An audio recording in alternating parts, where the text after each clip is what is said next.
दोस्तों ये सीमा हैदर है। सीमा हैदर की वो पहले शुरुआती दिन जब इसने इंटरव्यू में इससे एंकर पर्सन ने पूछा कि तुम्हारी जो हिंदी है बड़ी शुद्ध हिंदी है। हालांकि जो पाकिस्तान में लोग बात करते हैं उर्दू में तो उनका जो लबो लहजा है वो अलग है। जो हिंदुस्तान में हमारे बहन भाई रहते हैं हिंदुस्तानी, जब वो हिंदी में बात करते हैं तो उनका लबो लहजा उर्दू से काफ़ी डिफरेंट होता है। तो सीमा ने क्या जवाब दिया? मैंने दोस्तों आप लोगों से कई बार ये कहा कि सीमा को बाकायदा टेलीफोन के ज़रिए, मोबाइल या जो भी जिस तरह से वहाँ के कुछ इदारे संपर्क में थे, इसको बाकायदा ट्रेन करते रहे। समझ रहे हैं ना?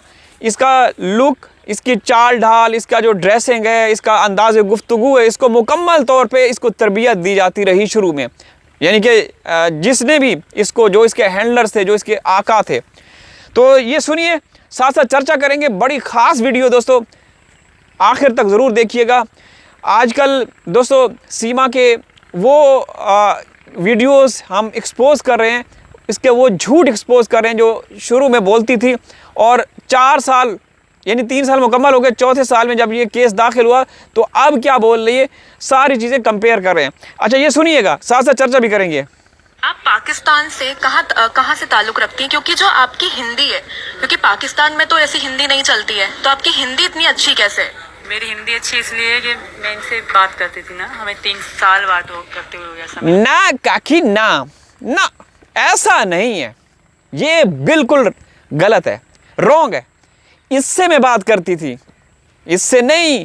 तू सीधा बता दे कि मैं अपने हैंडलर से, अपने आकाओं से बात करती थी, जो मुझे बताते थे, जो मुझे सिखाते थे। समझ रहे हैं ना दोस्तों? तो ये इसका झूठ है, जो कि हकीकत है, जो बिल्कुल 100% जो बात है वो ये है कि इसको वहाँ यूपी सरकार या जो भी भारत सरकार के जो कारिंदे थे, जो कर्मचारी थे, जो भी अहलकार थे, वो इसके साथ कनेक्टेड थे, इसको बाकायदा तरबियत ट्रेनिंग देते थे। आगे सुनिएगा, बड़ी ज़बरदस्त किस्म की वीडियो दोस्तों, बहुत ख़ास वीडियो। इस वीडियो के ऊपर आप लोगों ने प्यार दिखाना, इस वीडियो को ज़्यादा से ज़्यादा शेयर करना। और इनकी भाषा, इनके दोस्त फ्रेंड वगैरह से बात होती तो यही भाषा सुनने को मिलती थी आमतौर पे, तो इसलिए मुझे अच्छा लगता था इनके साथ इस तरह बोलना। तो मैं इनके साथ बात कर करके ये सीख गई। मैं कराची से हूँ, सिंध से। अपनी बहन को क्या संदेश देना चाहिए? अपनी बहनों को तो कहूँगी आई लव यू। बहनें तो सबको प्यारी होती हैं, मुझे भी हैं। बहनों को तो मैं कहूँगी आई लव यू। दोस्तों इसकी एक एक बात के पीछे ना घिनौना, खौफनाक, गंभीर किस्म का खेल छुपा हुआ है। एक एक लफ्ज़, एक एक शब्द के पीछे ये बहनों को आई लव यू बोल रही है। इसने बहनों के साथ जो जुल्म किए, ये अपने घर में अपनी बहन को दाखिल तक नहीं होने देती थी। हाँ, जब इसने कहीं निकलना होता था, कहीं, समझ रहे ना, क्योंकि ये इसका चरित्र तो सबको पता है, तो तब ये बहन को फ़ोन करती थी कि आप आएँ, आप मेरे साथ चलेंगी बच्चों को संभालने के लिए। रीमा ने कई बार कहा, रीमा ने कई दफ़ा कहा। और दूसरी बात, जब इसके वालिद मोहतरम का इंतकाल हो रहा था, जो सीमा का, तो उस वक्त भी रीमा इसको मुतअद्दिद बार, लातादाद दफ़ा कॉल करती रही कि मेरे पिता, वालिद साहब अब नहीं बचेंगे, आ जाओ। लेकिन भाई अपनी मौज मस्तियों में क्या बोलते हैं, विवश थी। ये देखें, और याद भी आती हैं। बात मगरमच्छ के आंसू। बात मत करें सर। कितनी बहनें हैं आपकी? 2 बहनें हैं, एक बड़ी एक छोटी है। बहनों की बात मत लाएं सर। बहनें खुश हो जाएंगी अपनी शादी की। बड़ी वाली की शादी हो गई, उसका पति अपने मामा का लड़का है, वो बहुत अच्छा है, वो तो बहुत खुश है। छोटी वाली जो है उसके पास भाई है मेरा, वो बहुत अच्छे ध्यान रखेगा उसका। हाँ, ये निकल गई। भाई बहनों की बात मत करना। दोस्तों ये आप लोगों को ना चे बना रही है, आप लोगों को चे बना रही है, और बहुत सारे लोग चे बन भी चुके हैं। अफसोस के साथ दोस्तों क्या कहें, भारत सरकार इतनी बेहिस और इतनी कमज़ोर हो सकती है, इतनी कमज़ोर हो सकती है। एक औरत ने पूरे सिस्टम को ऐसे जकड़ा हुआ है।